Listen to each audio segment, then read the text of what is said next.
Muy buenas tardes, estimados hermanos.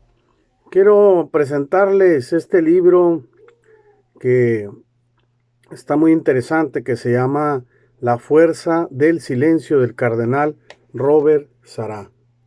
Es muy interesante este libro. Se puede adquirir de manera física o en Amazon, ¿verdad? En Kindle para leer digitalmente o en otras plataformas, ¿verdad? Digitales también. El cardenal Robert Sará nació en Guinea en 1945, sacerdote desde el 69. En el 79 fue nombrado obispo de Conakry, con 34 años de edad, dice. En el 2001, Juan Pablo II lo llamó a la curia romana, donde desempeñó sucesivamente dos altos cargos. Benedicto XVI en el año 2010 lo creó cardenal. Y en el 2014 Francisco lo nombró, Papa Francisco, prefecto de la Congregación para el Culto Divino y la Disciplina de los Sacramentos. Y es entrevistado por Nicolás Díaz, es un periodista y autor francés. Aquí está el libro. ¿A qué nos invita este libro? Nos invita a vivir el silencio otra vez en la Eucaristía. Nos invita a regresar a tener ese contacto con Dios a través del silencio. Respetar, no solamente hacer silencios dentro de la Eucaristía, ya sabemos que después de que se escucha la palabra de Dios tenemos que hacer un silencio, después de la homilía, después de la comunión. O sea, se debe estar haciendo silencios en la Eucaristía, pero no nada más eso es el silencio que debemos de guardar o los momentos de silencio, sino toda la Eucaristía debe ser una actitud de escucha para escuchar a Dios, porque nos dice el cardenal que el silencio es el lenguaje de Dios. No hay otra forma en que nosotros podamos escuchar, sentir en el corazón la palabra de Dios y la voluntad de Dios. Ante la dictadura del ruido, dice el Papa Benedicto, la dictadura del relativismo, pero el Papa ahora, perdón, el Cardenal Robert Sará dice la dictadura del ruido. Ante esa dictadura del ruido, pues es necesario otra vez regresar al silencio en la liturgia, pero el silencio como una actitud de escucha, de ser oyentes de la palabra verdaderamente, porque no podemos nosotros comprender la palabra si no la escuchamos, si no guardamos silencio, no solamente los ruidos externos, sino los ruidos internos que hay en el corazón y en la mente. Por eso es una invitación al silencio. Pues hay tanto que comentar, ¿verdad? De este libro, este, que lo que les digo es una actitud interior. Señala el pasaje de Marta y María, ¿verdad? Marta, Marta, muchas cosas te preocupan, una sola es necesaria. María ha elegido la mejor parte y no le será quitada. Esa actitud de escuchar al Señor.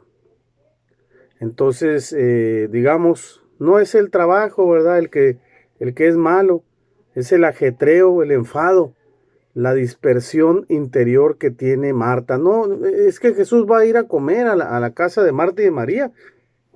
Se necesita también el servicio, se necesita también el trabajo, pero se necesita que ese trabajo sea sin dispersión, ¿verdad? Sin enfado. Marta, Marta, muchas cosas te enfadan, te preocupan, pero una sola es necesaria. María eligió la mejor parte y no le será quitada. Y no hay tiempo pues para escuchar ni para dialogar en ocasiones.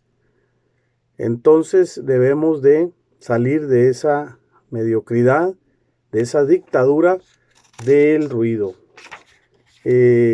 Porque no saber escuchar la palabra de Dios entibia el corazón y por eso hay tanta asedia, ¿verdad? El demonio de la asedia que tanto llaman, es decir, ese enfado, esa tibieza espiritual, como decía Santo Tomás, la asedia, ¿verdad? La asedia es esa tibieza, desgano espiritual.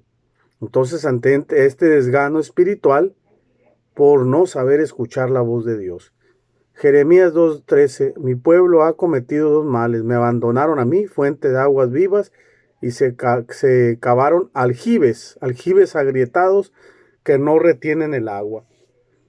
Entonces, no podemos ser cisternas agrietadas que no retienen el agua, es decir, que no tienen esa actitud de escuchar la palabra de Dios.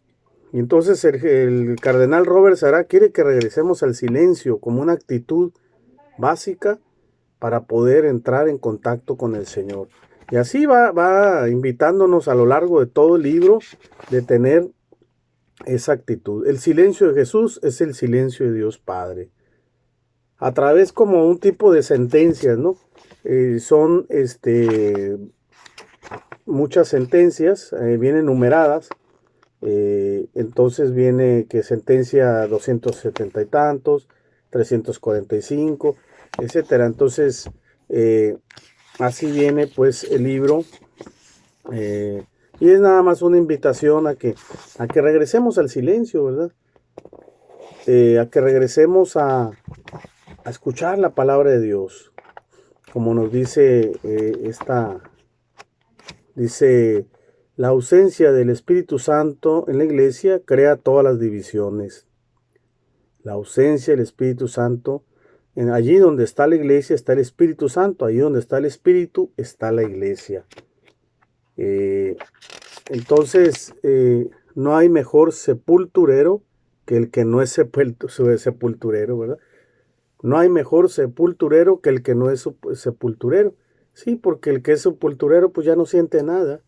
Y a veces así podemos estar nosotros en la Eucaristía, tanto el sacerdote como los fieles, ya no sintiendo nada. Por eso dice el cardenal esta frase interesante, ¿no? El mejor sepulturero es el que no es sepulturero, porque el que no es sepulturero siente lo que está viviendo. Y a veces nos puede pasar nosotros como sacerdotes y a los fieles. No sentir a través del silencio esa presencia del misterio de Cristo en la Eucaristía.